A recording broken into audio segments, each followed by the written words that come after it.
Now let's dive deep into the big LGBTQ story for today. I'm Raji Narayan Singh, and let's queer up trans rights.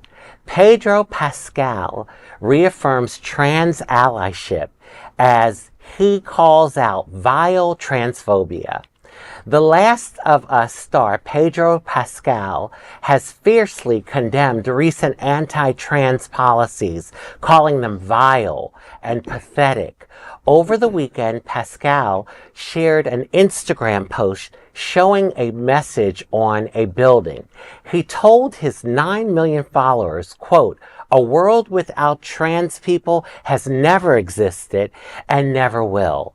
I can't think of anything more vile and small and pathetic than terrorizing the smallest and most vulnerable community," end quote. The post has since gained nearly 1 million likes. While Pascal didn't name specifics, his comments follow Donald Trump's recent orders restricting transgender rights. These include banning trans women from sports, barring trans youth from gender-affirming care, and mandating passports reflect birth-assigned sex. Pascal's advocacy also is personal. His sister Lux Pascal is trans. After his post, he shared a photo of her at Chile's Viña del Mar festival, simply captioned Lux.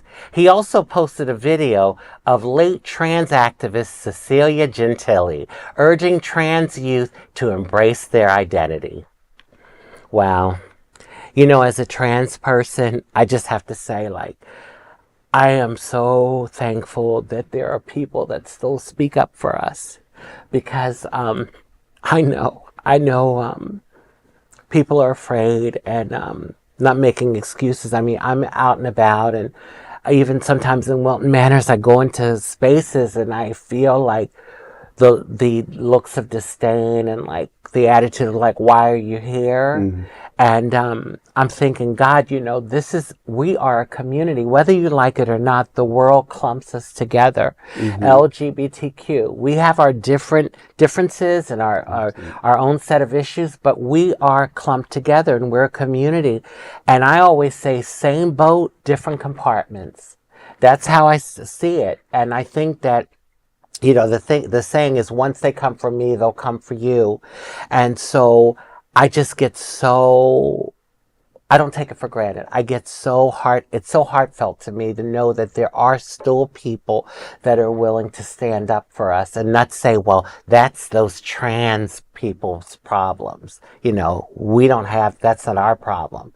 So, because, there is power in unity. Well, the reality is that we are one human race.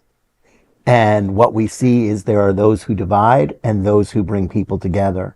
And as I said just before, we're the children of the rainbow. We have a special obligation to invite people in. We do not have the luxury of being dividers. And when people try to divide us by picking the weakest link or the low-hanging fruit, they do a disservice to all of us. And it puts us all at risk in ways that we can't even imagine. And they do try to do that intentionally. And they single out one group over another in different circumstances in order to gain leverage. This isn't about them caring. This isn't about them believing what they're saying. This is all about a claim to power that they don't deserve. And I can assure you that at Stonewall, we will never, ever drop the T or the Q or any other letter or any color flag. We are in this together, and we will damn well get up and fight for you every single day of the week, because there is no other option, and because, as you said, this is a family, and you don't cut off one limb to drop off one member of your family because you think you're going to survive better. You will not. Of course we have we can tell the story over and over a million times, but it's just needs to always be said, is that our movement was led by trans women of color. Why we're sitting here today with the freedoms that we have enjoyed started at Stonewall. And for our community to be dividing itself at this phase is exactly what they want. I mean, we are, to pit us against each other. And of course, that after the election, there were people out there from our own community. We're not talking about the right wing. We're not talking about our own community saying, well, we shouldn't have been so out there on trans rights. Yeah. And as you just, mentioned before, look what we're facing now. We thought, oh, well, they're just going to go against trans people. They're not going to come for marriage equality. They're not going to come for health care, for, HIV and HIV research and things that are very important to our community, but they already are. And it's been a month.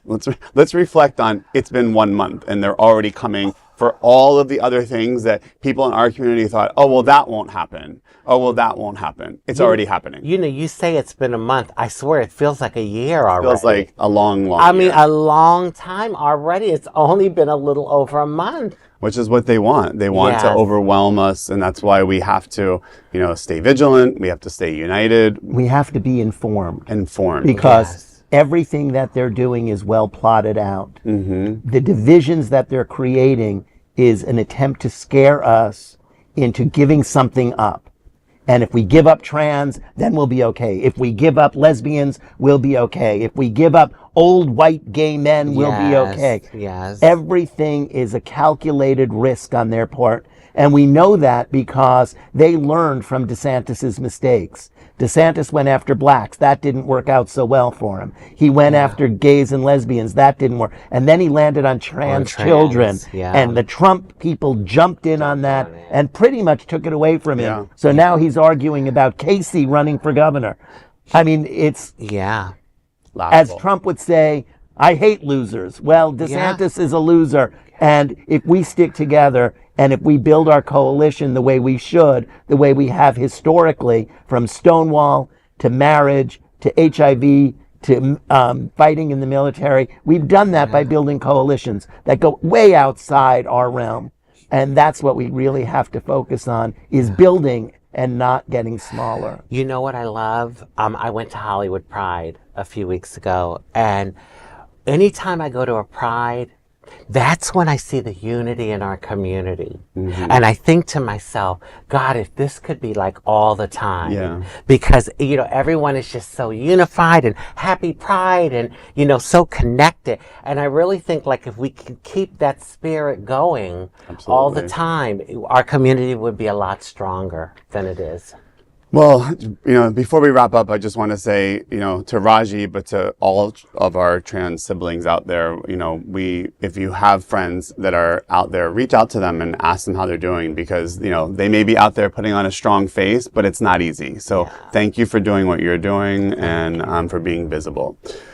That is a big story for today. There is no other queer nonprofit media platform like this in the entire